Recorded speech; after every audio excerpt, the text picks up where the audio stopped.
உலக சமுதாய சேவா சங்கம் ஸ்கை யோகா இணைய வழியே 12 நாட்கள் அடிப்படை பயிற்சியாகவும், அதனைத் தொடர்ந்து 4 மாதங்கள் சான்றிதழ் கல்வியாகவும் நம் இல்லம் தேடி வந்து அளித்து வருகிறது.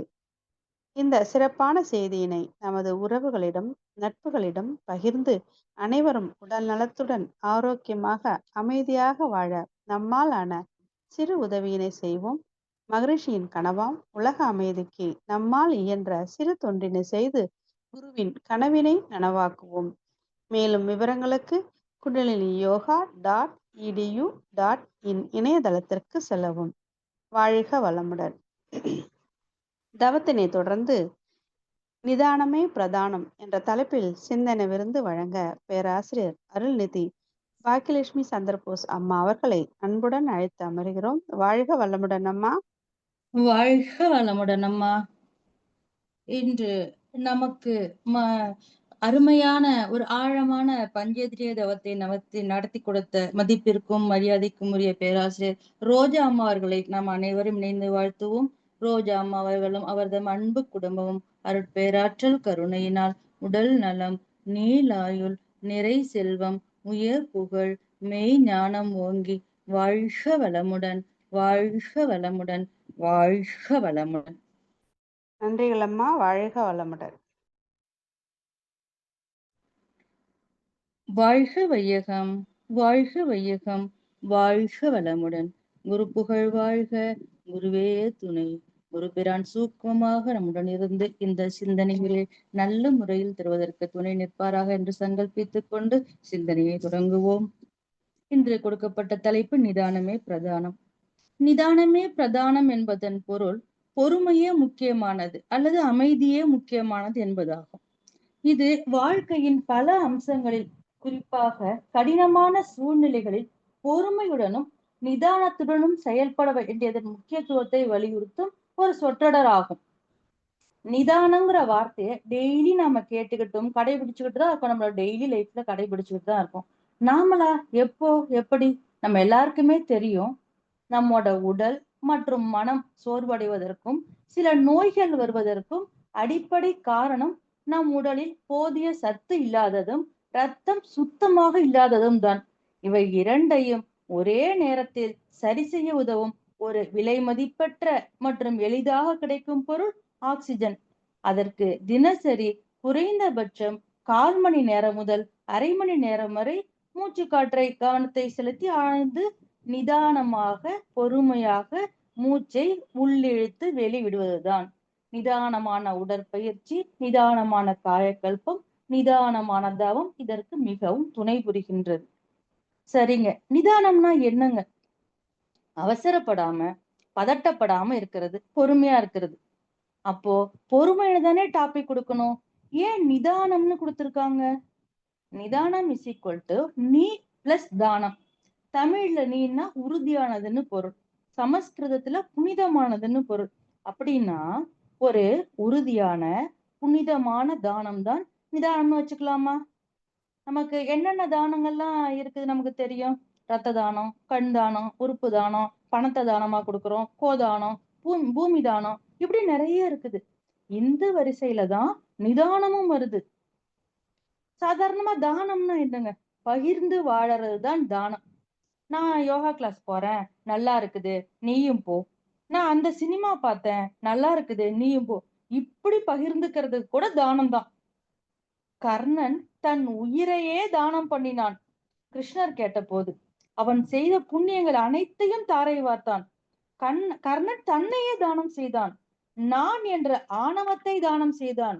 எதுவுமே என்னால் ஆனது இல்லையே, எல்லாம் நீ கொடுத்ததுதான், அப்ப நீயே எடுத்துக்கோ அப்படின்னு சொல்லிட்டு தன்னையே தானம் செய்தான். அத மாதிரி எல்லாருமே இருந்துட்டாக்கா பிபி ப்ராப்ளமே இருக்காது, நிதானமா இருப்பாங்க. நான் எனது என்ற ஆணவத்தை தானம் செய்யும் போது நிதானம் தானாக வந்துவிடும். அதற்காக தான் மகரிஷி நான் யார் என்று உணர வேண்டும் என்கிறார். அப்போதுதான் தன்னைத்தானே அறிந்து கொண்டு தற்சோதனையும் செய்து கொள்ள முடியும் என்கிறார். ஒருவன் வெற்றி பெற்றால் அதற்கு பின்னால் நிதானம் இருக்கும். ஏன்னா இதை நான் தான் செஞ்சேன், என்னால் தான் வெற்றி அடைஞ்சது அப்படின்னு நினைக்க மாட்டான். வெற்றி பெற்ற டீம் கேப்டன் என்ன சொல்லுவாங்க? டீம்ல எல்லாரும் நல்லா பண்ணாங்கன்னு சொல்லுவாங்க. அதே தோத்து போயிட்டா இந்த தோல்விக்கு நான் பொறுப்பேத்துக்கிறேன்னு நிதானமான கேப்டன்ஸ் எல்லாம் சொல்லுவாங்க. இப்ப அவார்டு ஷோஸ் எல்லாம் நடக்கும் இல்லையா? அதுல பார்த்தோம்னா அவங்க இந்த அவார்டு வின் பண்ணவங்க என்ன சொல்லுவாங்க? யோ, இது நான் மட்டும் காரணம் இல்ல, எனக்கு பின்னாடி பிஹைண்ட் த சீன் நிறைய பேர் இருக்காங்கன்னு சொல்லுவாங்க. என்னாலதான் அப்படின்னு நினைக்கவே மாட்டாங்க. ஆனா என்ன மாரி ஆளுனாக்கா என்ன பண்ணுவாங்க? என்னாலதான் ஆச்சு, நான் தான் பண்ணினேன்னு பெருமைப்பட்டுக்குவாங்க. இப்ப என்னை யாராவது பாராட்ட மாட்டாங்களான்னு ஏங்குவாங்க. இப்ப இந்த ஸ்பீச்சே பேசி முடிக்கிறேன். யாராவது நல்லா பேசுனீங்க அப்படின்னு சொன்னாக்கா, சுவாமிஜி குடுத்திருக்கார், குரு அருள், அவர் பேச வச்சிருக்கார், நான் பேசினேன் அப்படின்னு சொன்னா அது எவ்வளவு பெருந்தன்மையா இருக்கும்.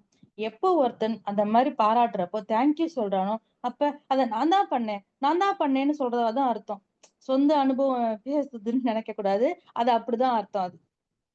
நிதானம் இல்லாமல் ஒருவன் வெற்றி அடைஞ்சா வெற்றி மாதிரி தெரியும், கடைசியில் தோல்வியில் முடியும். நானே நிறைய என்ன ரிஃபைன் ஆயிக்கணும்னு நினைக்கிறேன். சில பேர் நிறைய படிச்சிருப்பாங்க, டெடிகேஷன் இல்லாம அலட்சியமா இருக்கிறதால நிறைய இழந்திருப்பாங்க. சுமாரா படிச்சிருப்பாங்க, டெடிகேஷன் சின்சியாரிட்டி இதனால பயங்கர திறமைசாலிகளா மாறி இருப்பாங்க. இதை நம்ம கண் கூட பார்க்க முடியும். நிதானம் உள்ளவரின் மரணம் கூட எல்லோருக்கும் பெரிய தாக்கத்தை ஏற்படுத்தும். ராபின் சர்மா சொல்வார் இல்லையா, who will cry when you tie, அந்த மாதிரி ஒரு தாக்கத்தை ஏற்படுத்தும். இந்த டாபிக் எனக்காகவே கொடுத்ததுன்னு நினைச்சுதான் நான் எழுத ஆரம்பிச்சேன். நான் 2006ல மனவலிக்கு வந்தேன். ஆனா பெருசா நான் அதை யூஸ் பண்ணிக்கவே இல்லை. நான் அந்த ஃபர்ஸ்ட் பேட்ச்ல எம்எஸ்சி முடிச்சதோட சரி அப்படியே போயிட்டேன். 2016ல நிறைய ஹெல்த் இஷ்யூஸ் வந்துருச்சு. பிபி, கொலஸ்ட்ரால், சுகர் எல்லாம் வந்துருச்சு. ஃபெமிலியல் ஹிஸ்டரி, எல்லாருக்கும் வீட்டுல சுகர் இருக்குது. அதனால அதுவும் வந்துருச்சு. யார்கிட்டயாவது சொன்னாக்கா அதுக்குள்ளேயேவா அப்படின்னு கேட்பாங்க. சொல்றதுக்கு ரொம்ப அசிங்கமா இருக்கும். ஆனா என்ன ஆச்சரியம் பாருங்க, அப்ப 9 இயர்ஸ்க்கு அப்புறம் இப்ப நான் பிபி டேப்லெட் ஸ்டாப் பண்ணியிருக்கேன். எனக்கு ஆச்சரியமா இருக்குது. மத்த எல்லா ப்ராப்ளம்ஸ்க்கும் உள்ள டேப்லெட்ல பவரை குறைச்சிருக்காங்க. அது என்ன ரீசனா இருக்க முடியும்? வேற எதுவுமே நான் புதுசாவே பண்ணல. நிதானமான எக்ஸசைஸ் ஒரு தவம் மாதிரி. அப்பப்போ தியானம். அதை விட மகரிஷியின் கருத்துக்களின் தாக்கம் என்னை எதற்கும் பதட்டப்பட வைக்காமல் காக்கிறது. அந்த தியானம் பண்ற பயிற்சி காலங்களை ஒருத்தர் கடக்கிறது ரொம்ப கஷ்டம். சரியான குருவை பற்றாத வரை. இந்த உலகத்திலேயே கொண்டாடக்கூடிய காலம் எது என்றால் அது பயிற்சி காலம்தான். நமக்கு கூட இன்னும் ஸ்கூல் டேஸ், காலேஜ் டேஸ் ஜாலியா மறக்க முடியாம இருக்கும் இல்லையா? அந்த மாதிரி நம்ம ஒன்ஸ் தியானம் பழகிட்டோம்னா அது நமக்கு கொண்டாட்டமா இருக்காது. தியானம் தான் நமக்கு கொண்டாட்டமாக இருக்கும். பெரிய ஆசையும் இருக்காது. பிளெயினா இருப்பாங்க. பயிற்சி காலங்கள்ல அழுகையும் சிரிப்பும் நிறைய இருக்கும். பயிற்சி எடுத்துட்டோம்னா நிதானமா நிறைகுடம் தழும்பாதுன்னு இருப்பாங்க. ஐயோ, அப்ப தியானம் பழகினாக்கா நமக்கு அழுகை சிரிப்பு எல்லாம் வராதா? அப்படி இல்ல. எல்லாத்தையும் ஒரே மாதிரி அணுகும் மனநிலை நமக்கு வரும். நான் ஃபர்ஸ்ட் டைம் மௌன நோன்பு போறப்ப தவம் எடுக்கிறப்ப மட்டும் கவனிப்பேன். தவம் முடிஞ்ச உடனே சைகையில பேசுறது, சிரிப்பு அடக்குறது இப்படி இருந்தேன். நான் எதிர்பார்க்காத ஒருத்தரை பார்த்து மலைச்சு போயிட்டேன். மௌனத்துல எனர்ஜி கெயின் பண்ணிக்கிட்ட அடுத்த மௌனம் வரைக்கும் அதை நம்ம காப்பாத்தோம்னு சொன்னாங்க. எனக்கே அந்த மாற்றம் நல்லா தெரியுது. அதுக்கப்புறம் நான் ஃபாலோ பண்ண ஆரம்பிச்சேன். எனக்கே அந்த மாற்றம் தெரியுது. என் பொண்ணு கேக்குறா, டாடி திட்டினா உடனே கிச்சன்ல போய் அழுதுகிட்டு இருப்பீங்கன்னு நினைச்சேன். ஆனா சலனமே இல்லாம இருக்கீங்களே அப்படின்னு கேக்குறா. எனக்கு எதுக்கு எடுத்தாலும் கண்ணுல தண்ணி வரும். அந்த திட்டுனா கோவம்லாம் வராது. எனக்கு திட்டிட்டா உடனே அழுகை வரும். திட்டுனாதான் அழுகை வரும்னு இல்ல. ஒரு சினிமா பாக்குறேன்னா கண்ணுல தண்ணியா கொட்டும். சீரியல் பாக்குறேன்னா கொட்டும். ஏன் ஒரு பக்கம் கதை படிச்சாக்கா எனக்கு கொட்டும். அதை விட பாராட்டுனா கூட என் கண்ணுல தண்ணியா வரும். அது எனக்கு ஒரு பெரிய டிராபேக். எனக்கு ஒரு பெரிய மைனஸ் அது. அது நான் ரொம்ப மாத்திக்கணும்னு நினைச்ச பெரிய ஒரு மைனஸ் என்கிட்ட இருந்தது. என்னோட பொண்ணோட பேரண்ட்ஸ் டீச்சர் மீட் எல்லாம் போனோம்னா அவங்க அவளை பாராட்டுவாங்கல்ல, எனக்கு வாயில சிரிப்பு இருக்கும், கண்ணுல தண்ணியா இருக்கும். மத்த பேரண்ட்ஸ் பார்த்தா என்ன நினைப்பாங்க, ஏதோ தப்பு பண்ணி திட்டு வாங்கிட்டாலோன்னு நினைப்பாங்களேன்னு கண்ட்ரோல் பண்ண பார்ப்பேன். ஒரு பெரிய போராட்டமா இருக்கும். ஆனா இப்ப எனக்கே அந்த மாற்றம் தெரியுது. அந்த மாற்றம் தான் என் ஹஸ்பண்ட் கிட்டயும் நான் காமிக்கிறேன். அது அந்த மாற்றம் அவர் தன்னோட தவறை உணர்வதற்கான வழியா அது இருக்குது. நாம நிதானமாக பக்குவப்படுத்திக்கிட்டோம்னா சாதிச்சிடலாம். தியானம் மட்டும் அதிர்ஷ்டத்தாலேயோ சுக்கிரதசை அடிச்சுக்கிறதுனால கிடைக்காது. அது அதுவா நிகழணும். அது அது பாட்டு நிகழ்றதுனால என்கிட்ட பெரிய மாற்றம் இருக்கு. ஆனா பாருங்க, ஆபீஸ்ல என் வீட்டுக்காரரை பார்த்து, சார் ஆபீஸ்ல சிங்கம் மாதிரி இருக்கீங்களே, வீட்டுல எப்படின்னு கேட்டிருக்காங்க. நான் வீட்லயும் சிங்கம் தான். கோவில்ல சிங்கத்து மேல துர்கா தேவி உட்கார்ந்து ஆட்சி செய்யற மாதிரி எங்க வீட்டுல லக்ஷ்மி நான் தான் பாக்கியலட்சுமி உட்கார்ந்து ஆட்சி பண்றான்னு சொல்லியிருக்காரு. நாம எவ்வளவுதான் திருந்தினாலும் திருந்த விட மாட்டாங்க. என்ன பண்றது? அதே மாதிரிதான் போயிட்டு இருக்குது. நல்ல பேர் எடுப்பது என்பது ஒன்று, எடுத்த பேரை தக்க வைத்துக் கொள்வது என்பது மற்றொன்று. பேர் எடுப்பதை விட அதை தக்க வைத்துக் கொள்வது கடினமான செயல். எல்லோருக்குமே கொஞ்சம் நல்ல பெயர் இருக்கும். அன்பானவர், யாருக்கும் உடனே உதவி செய்பவர், திறமையானவர், பொறுப்பானவர் என்று ஏதோ ஒரு விதத்தில் நல்ல பேர் இருக்கும். அந்த நல்ல பெயர் நிலைக்க வேண்டும் என்றால் நிதானம் என்ற குணத்தை எப்போதும் கடைபிடிக்க வேண்டும். நல்ல பெயருக்கும் நிதானத்திற்கும் என்னங்க சம்பந்தம் இருக்கு?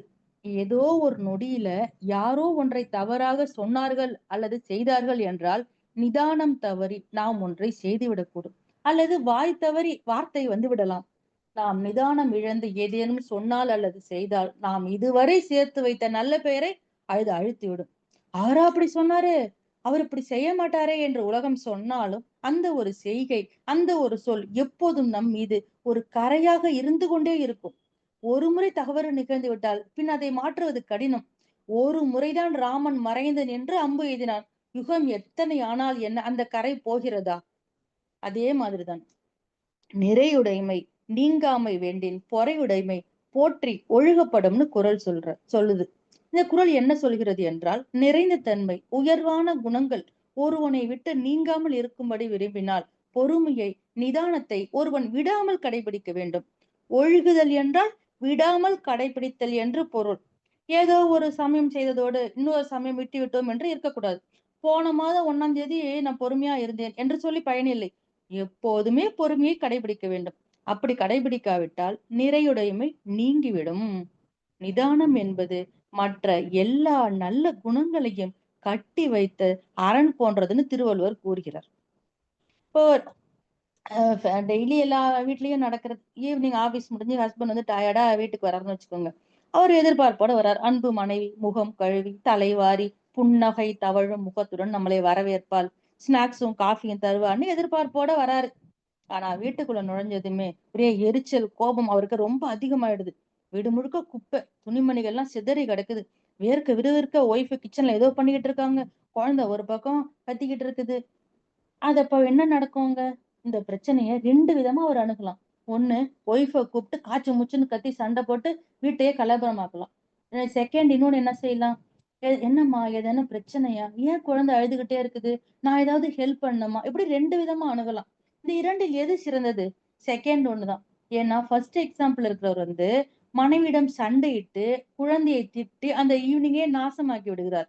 அந்த செகண்ட் எக்ஸாம்பிள் வந்து மனைவியிடம் ஆறுதலாக பேசும்போது வீட்டில் மகிழ்ச்சிக்கும் நிம்மதிக்கும் குறைவே இருக்காது. அந்த மகிழ்ச்சியை தருவது நிதானம் எனும் பண்புதான்.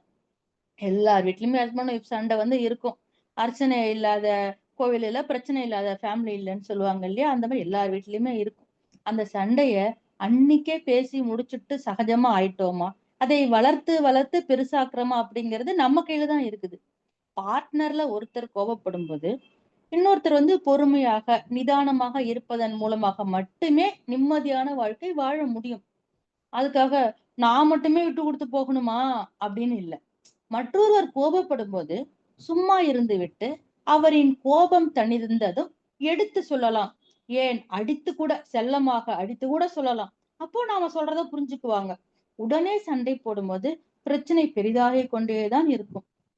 அத மாதிரிதான் ஒரு கதை ஒண்ணு. ஒரு மன்னருக்கு மீன் கொண்டு வந்தானாம் மீனவன். இந்த மீனை தாங்கள் வாங்குவதுதான் சிறந்தது அப்படின்னு மீனவன் சொல்லியிருக்கான்.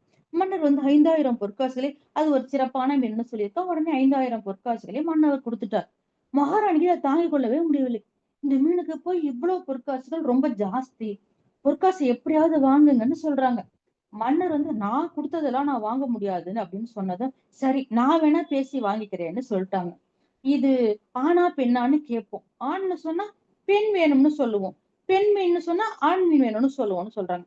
மீனவன் கிட்ட கேக்குறாங்க. அவரோ இது ஆணும் இல்லை, பெண்ணும் இல்லை. அதனால் தான் மன்னருக்கு கொண்டு வந்தேன்னு சொல்றார்.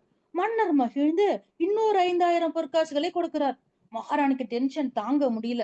மன்னர் கொடுத்த காசுல ஒரு காசு உருண்டு ஓடிடுச்சு. அத ஓடி போய் எடுத்துட்டு வராரு மீனவர். மகாராணிக்கு செம கோபம் அதிகமாயிடுச்சு. அந்த ஒரு காச வேலைக்காரங்க யாராவது கூட எடுத்துட்டு போகட்டும்னு நினைக்கலையாப்பா? நீ பெரிய பேராசைக்காரனா தான் இருப்ப போல இருக்குன்னு திட்டுறாங்க. மகாராணி, நான் காசுக்காக ஓடவில்லை. அதில் மகாராஜாவின் உருவம் பொறிக்கப்பட்டிருக்கிறது. அது மற்றவர் காலில் படக்கூடாதே என்பதற்காக ஓடி போய் எடுத்து என்ன சொன்னாராம். மகாராஜா ரொம்ப மகிழ்ந்து, இந்தாப்பா இன்னொரு 5,000 பொற்காசுகளே வச்சுக்கோன்னு அள்ளி குடுத்துட்டாராம். மகாராணி என்ன பண்ணாங்க தெரியுமா? தன் வாயை தர தன்னோட 2 கைகளையும் இறுக்கமா பொத்திக்கிட்டாங்களாம். மகாராணி நிதானத்தோட இருந்திருந்தா 5,000 பொற்காசுகளோட போயிருக்கும். இப்போ எக்ஸ்ட்ரா 10,000 நஷ்டம். நிதானமாக இருந்தால்தான் நிஜத்தையுமே நாம் தெரிந்து கொள்ள முடியும். நிதானம் என்பது அவசர முடிவுகளை தவிர்ப்பதற்கு ஒரு சிறந்த பண்பாகும். எதையுமே சாதிக்க விரும்பும் மனிதனுக்கு நிதானம் தான் அற்புதமான ஆயுதமே தவிர கோபம் இல்லை. கோபம் அல்லது ஆவேசம் போன்ற உணர்ச்சிகளை தூண்டிவிடுவதற்கு பதிலாக நிதானம் ஒரு நபர் தன்னோட குறிக்கோள்களை அடைய மிகவும் உதவுகின்றது. நிதானத்தின் வெளிப்பாடு என்றால் சகிப்புத்தன்மை, நல்ல சிந்தனை மற்றும் தீர்மானம் இதெல்லாம் நிதானத்தோட வெளிப்பாடுதான். படிக்கிற காலத்துல நிதானம் இழப்பதால் என்னாகும்? பாதியில் முடியும் கல்வி. ஆடிய விளையாட்டில் நிதானம் இழப்பதால் இழப்பில் முடியும் ஆட்டம். இல்லற வாழ்வில் நிதானம் இழப்பதால் விவாகரத்தில் முடியும் இல்லறம். வாகனம் ஓட்டுகையில் நிதானம் இழப்பதால் விபத்தில் முடியும் பயணம். பணியில் ஈடுபடும் போது நிதானம் இழப்பதால் நஷ்டத்தில் முடியும் அந்த வியாபாரம். சமைக்கும் போது நிதானம் இழப்பதால் வீணாகும் அந்த உணவு. ஒண்ணுமில்ல.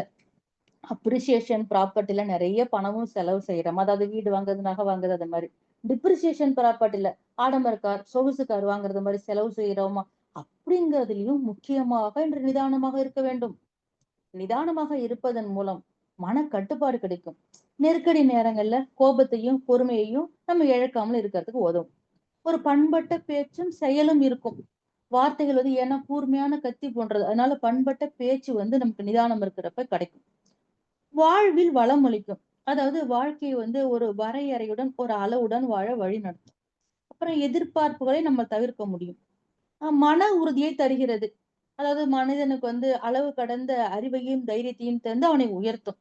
அப்புறம் ஒரு கொக்கின் நிதானம் மாரி கிடைக்கும். ஓடும் மீன் ஓட, உறுமீன் வருமளவும் காத்திருக்குமாம் கொக்கு. கொக்கு ஓடும் மீனுக்காக பொறுமையாக காத்திருந்து, அது வரும்போது பிடித்துவிடும் என்பது போல, தனக்கு தேவையானது வரும் வரை காத்திருக்கும் நிதானம் நமக்கு கிடைக்கும்.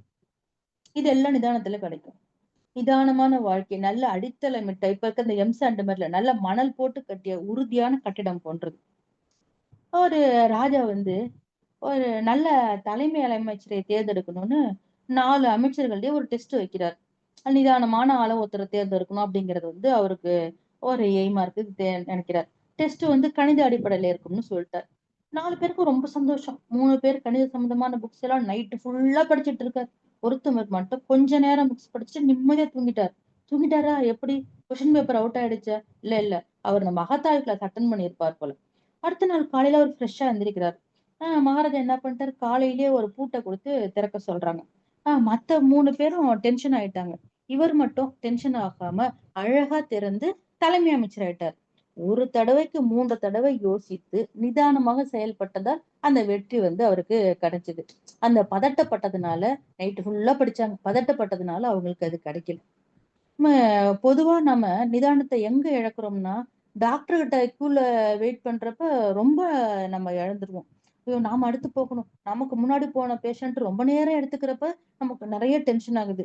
அதே மாதிரியே நமக்கும் நேரம் ஒதுக்குவாங்களேன்னு நமக்கு புரிதல் இல்லாம, நம்ம என்ன ஆயிடுறோம்? நிதானத்த இழந்து அங்க டென்ஷன் ஆயிடுறோம். எதுவுமே வாழ்க்கையில இன்னைக்கு நிரந்தரமே இருக்கிறதில்ல. அப்புறம் நம்ம நிதானத்தோட தானே இருக்கணும். வாழ்க்கையில நிரந்தரங்கிறதே இன்னைக்கு இல்லாம போயிடுச்சு. நிதானத்துடன் நம்ம செயல்படுறோம். அர்னால்டுன்னு ஒரு ஹாலிவுட் ஹீரோ இருந்தார்.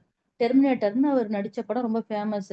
நான் யுனிவர்சிட்டில படிக்கிறப்ப அவர் ரொம்ப ஃபேமஸ். என் கிளாஸ்மேட்லாம் ஒருத்தவன் மிஸ்டர் தமிழ்நாடு அவர பார்த்தா மிஸ்டர் தமிழ்நாடு ஆகப் போறேன்னு பாடி பில்ட் பண்ணான். அந்த அவன அர்னால்டு தான் நாங்கலாம் கூப்பிடுவோம். அதனால அந்த பேரு எனக்கு ரொம்ப பரிச்சயம். அர்னால்டு ஏழ்மையா இருந்தவர். கலிபோர்னியாவின் கவர்னராக ஏழ்மையா இருந்தவர் கலிபோர்னியாவின் கவர்னராக ஆயிடுறார். புகழோட உச்சத்துல இருக்கிறார். ஒரு ஸ்டார் ஹோட்டல் திறந்து வைக்க கூப்பிட்டுருக்காங்க.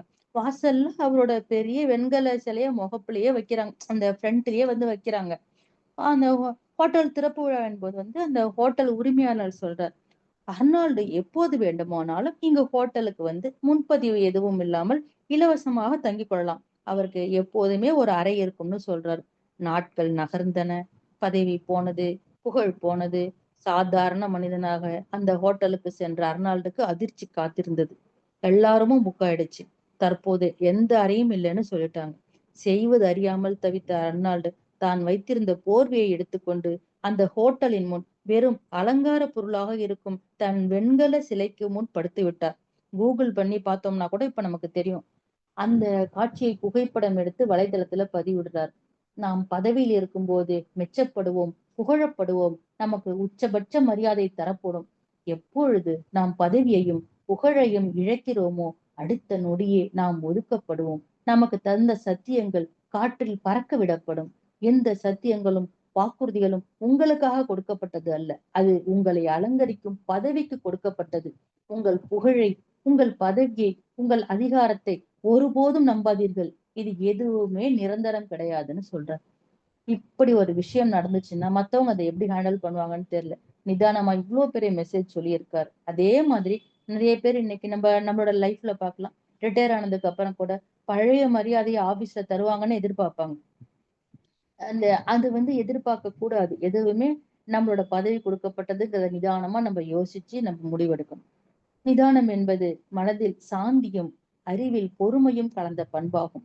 ஆடாமல் அசராமல், கொள்கை பற்று கொஞ்சமும் மாறாமல், முரண்படாமல், எதிராளி நம்மை சரியா புரிஞ்சுக்கிற மாதிரி இருந்தா நிதானத்தோட இருக்கிறதா அர்த்தம். அதனால்தான் மோகன்தாஸ் கரம்சந்த் காந்திய மகாத்மா என்றும் தேச பிதா என்றும் நாம் அழைக்கிறோம்.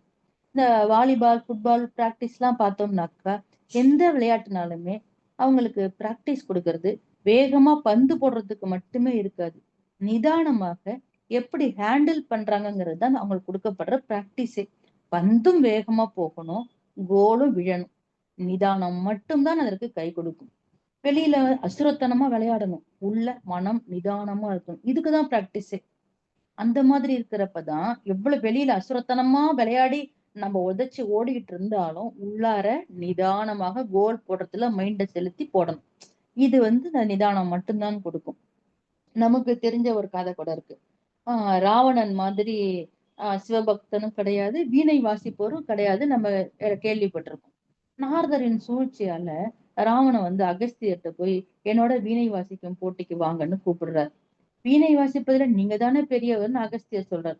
அதெல்லாம் முடியாது, போட்டிக்கு வாங்க, யார் வாசிச்சு மலை உருகுதோ அவர்தான் சிறந்த வீணை வாசிப்போன்னு ராவணன் சொல்றாரு. 2 பேருமே வாசிக்கிறாங்க. ராவணன் வாசிக்கிறப்ப பதட்டத்துல வீணை நரம்பு ஒண்ணு ஆர்ந்து போகுது. அகஸ்தியர் நிதானமா வாசிச்சு மலைய உருக வச்சு போட்டியில ஜெயிக்கிறார். அது பொதிகை மலைன்னு நினைக்கிறேன். போட்டியில ஜெயிக்கிறார். அந்த நிதானம் தான் அகஸ்தியருக்கு அங்கே கை கொடுத்தது. நம்ம மகரிஷி கூட சொல்லுவாங்க இல்லையா, சிந்தனை அறிவின் சிறப்பே மனிதன், யோகம் யுக்தி யோசனையோடு வேகம் நுட்பம் விளைவதற்குரிய அறிவின் நிலையே ஆறாம் நிலையாம்னு மகரிஷி கூட சொல்லுவாங்க. மனிதன் சிந்தித்து செயலாற்றணும்னு நம்ம மகரிஷி சொல்லுவாங்க. அதனால்தான் 6ஆம் அறிவு கொடுக்கப்பட்டிருக்கிறது. நிறைய பேர் பதட்டத்துல 6ஆம் அறிவை யூஸ் பண்றது இல்ல. அப்படிதான் ஒரு இளைஞன் என்ன பண்ணியிருக்கான், மாமரம் நல்ல அந்த மே மந்த் மாமரத்துல நல்லா பழமா பழுத்து தொங்கி இருக்குது. பழம் பறிக்க ஆசையா இருக்குன்னு மரத்துல ஏறிட்டான். நுனியில நல்ல பழம் இருக்குன்னு பறிக்க போனப்ப கிளை முறிஞ்சிருச்சு. அங்க தொங்கிட்டு இருக்கிறான். யாராவது காப்பாத்துங்கன்னு கத்துறான். அந்த வழியாக வந்த முதியவர் சிரித்துக் கொண்டு அவன் மீது சிறிய கல்லை எடுத்து வீசுகிறார். கோபத்துல கத்துறான். வேறொரு கல்லை எடுத்து அடிக்கிறார். தாங்க முடியல கோபத்துல எப்படியோ ஏதோ ஒரு கிளைய பிடிச்சு கீழே இறங்கி வந்துட்டான். என்னங்க ஐயா நீங்க எப்படி பண்றீங்க? உதவி கேட்டாக்கா நீங்க கல்லை விட்டு எறியறீங்களேன்னு கண்ணா பின்னான்னு திட்டுறான். என்னப்பா, நான் உனக்கு உதவி தானப்பா பண்ணினேன் அப்படி என்னையா சொல்றீங்க? நான் முதலில் பார்த்தபோது நீ பயத்தில் உறைந்திருந்தாய். உன் மூளை வேலை செய்யவில்லை. நான் கல்லை விட்டு எறிந்ததும் உன் பயம் மறைந்து என்னை எப்படி பிடிப்பது என்று யோசிக்க ஆரம்பித்தாய். நீயாகவே உன்னை காப்பாற்றிக் கொண்டு இறங்கி விட்டாய் அப்படின்னு சொல்லியிருக்கார். இளைஞன் சிந்திக்க ஆரம்பித்தான். ஆம், இளைஞனின் பதட்டமும் பயமும் அவனை முட்டாளாக்கி விட்டது. பெரியவரின் நிதானமும் சமயோஜித புக்தியும் அவனை காப்பாற்றும் மருந்தாக மாறியது. நிதானமான மனநிலையில்தான் அறிவுத்திறன் நன்றாக இருக்கும் என்று புரிந்து கொண்டான். நிதானமும் அந்த நிதானம் கூட நம்ம அளவு கடந்து இருந்துடக்கூடாது. நம்ம குழந்தைக்கு ஒரு அளவு கடந்து செல்லம் கொடுத்தோம்னா குழந்தை கெட்டு போகும். சுத்தம் நல்லதுங்கிறதுக்காக தினமும் 3 வேளை குளிச்சோம்னா நம்ம நேச்சுரலா பாடியில ப்ரொடியூஸ் ஆகிற ஆயில் இல்லாம பாடி வறண்டு போயிடும். ஒருத்தருக்கு தியானம் நல்லா அமைதுங்கிறதுக்காக ஒரு நாளைக்கு 4, 5 மணி நேரம் தியானம் பண்ணா என்ன ஆகும்? உடல்நிலை பாதிக்கப்படும், குடும்ப கடமைகள்ல இருந்து விலங்குவார். மகரிஷி என்ன சொல்றார்? குடும்ப கடமை தான் முக்கியம்னு மகரிஷியே சொல்றாங்க. எக்ஸர்சைஸ் கூட அப்படிதான். மகரிஷி சொன்ன அளவுதான் செய்யணும். அளவு மீறி நம்ப செய்யக்கூடாது. 5ல் அளவு முறை அதெல்லாம் காக்கணும் நம்ம. இப்ப சமையல் உப்புக்கு எப்படி அளவு தேவையோ, அதே போல ஒரு வரையறை, வரம்பு, அளவு முறையை நம்ம நிதானத்துல கூட கடைபிடிக்க வேண்டும். நிதானம் இல்லை என்றால் வாழ்க்கை கேள்விக்குறியாகிவிடும். நிதானம் என்பது மிகப்பெரிய நூதனம். ஆக சிறந்தவர்களின் மிகப்பெரிய சாதனம். நிதானத்தை இழக்கக்கூடாத நேரத்தில் இறந்துவிட்டு வாழ்வில் இழக்கக்கூடாதது எல்லாம் இழக்கக்கூடாது. நம்மிடம் பொறுமையும் நிதானமும் இருக்கும் பட்சத்தில் பல திருத்தங்களும் திருப்பங்களும் நம் வாழ்வில் வந்து சேரும். பேச்சில் காட்டும் நிதானமும் கோபத்தை வெளிப்படுத்துவதில் காட்டும் தாமதமும் அனுபவத்தின் மிகச்சரியான வெளிப்பாடு. கோபம் என்பது ஒரு வினாடியில் முடிந்திட வேண்டும். அன்பு என்பது ஒவ்வொரு வினாடியும் தொடர்ந்திட வேண்டும் என்று சொல்லி இந்த உரையை முடித்துக் கொள்கின்றேன். வாய்ப்பளித்தமைக்கு மிக்க நன்றி. வாழ்க வளமுடன் அம்மா. வாழ்க வளமுடன். சிறப்புமா, சிறப்பு. நிறைய உதாரணங்கள் நிதானத்தை பத்தி ரொம்ப அழகா எடுத்து சொன்னீங்க. நிதானம்தான் குடும்பத்திலே முக்கியம். குடும்பத்துல பிரச்சனைகள் எல்லாமே நிதானம் இருந்தா எல்லாத்துக்குமே தீர்வு தான். கண்டிப்பா ரொம்ப கதைகள் மூலமா ரொம்ப அருமையா கதைகளை சொல்றீங்க. டாக்டர் கிட்ட போனா நிதானம் தேவை. நிதானம் தான் மனதுல சாந்தி தரும்னு சொன்னீங்க. ரொம்ப அருமையான விளக்கம். இந்த நிதானம் எல்லாருக்கும் வேணும், எப்பவும் வேணும், எந்த நிமிஷத்திலையும் வேணும் என்று சொல்லி அம்மா அவர்களை நம்ம அனைவரும் வாழ்த்துவோம். பேராசிரியர் அருள்நிதி பாக்கியலட்சுமி சந்திரபோஸ் அம்மா அவர்களும் அவர் தம் அன்பு குடும்பமும் வாழ்க வளமுடன். அருட்பேராற்றல் கருணையினால் உடல் நலம், நீலாயுள், நிறை செல்வம், உயர் புகழ், மெய்ஞானம் ஓங்கி வாழ்க வளமுடன், வாழ்க வளமுடன், வாழ்க வளமுடன் அம்மா. ஸ்கை ஆன்லைன் மெடிடேஷன் தினசரி நிகழ்வுகள் பற்றிய அறிவிப்புகள். காலை 5 மணிக்கு மகரிஷியின் பாடல்கள், காலை 5:30 மணிக்கு தவம், காலை 6 மணிக்கு வீடியோவில் அண்ட் ஆடியோவில் உடற்பயிற்சி வகுப்பு இடம்பெறும். அதை பார்த்து கொண்டே நாம் பயிற்சி செய்யலாம். மாலை 6 மணிக்கு மகரிஷியின் பாடல்கள், மாலை 6:25க்கு காயகல்பம், மாலை காயகல்பம், மாலை 6:30க்கு தவம், மாலை 7 மணிக்கு சிந்தனை, மாலை 7:30 மணிக்கு உலக நல வாழ்த்துடன் நிறைவு. பிரதி சனி மாலை தவத்தினை தொடர்ந்து மாலை 7 மணி முதல் 7:30 மணி வரை ஐயம் தெளிதல் நிகழ்வு நடைபெறும்.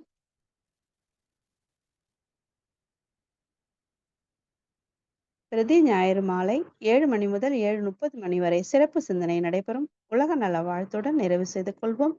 உலகமெல்லாம் பருவமழை ஒத்தபடி பெய்யட்டும், உழவரெல்லாம் தானியத்தை உவப்புடனே பெருக்கட்டும், பல தொழில்கள் புரிகின்ற பாட்டாளி உயரட்டும், பகுத்துணர்வில் தொகுத்துணர்வு பண்பாட்டை உயர்த்தட்டும், கலகங்கள் போட்டி பகை கடந்தாட்சி நடக்கட்டும், கல்லாமை கடன் வறுமை கலங்கங்கள் மறையட்டும், நல வாழ்வை அளிக்கும் மெய்ஞான ஒளி வீசட்டும், நம் கடமை அறவாழ்வின் நாட்டத்தே சிறக்கட்டும், நம் கடமை அறவாழ்வின் நாட்டத்தே சிறக்கட்டும், நம் கடமை அறவாழ்வின் நாட்டத்தே சிறக்கட்டும். வாழ்க வளமுடன். மனமகிழ்வோடு இன்றைய நிகழ்வினை நிறைவு செய்து கொள்வோம். அனைவருக்கும் நன்றி. வாழ்க வளமுடன். வாழ்க வளமுடன் அம்மா.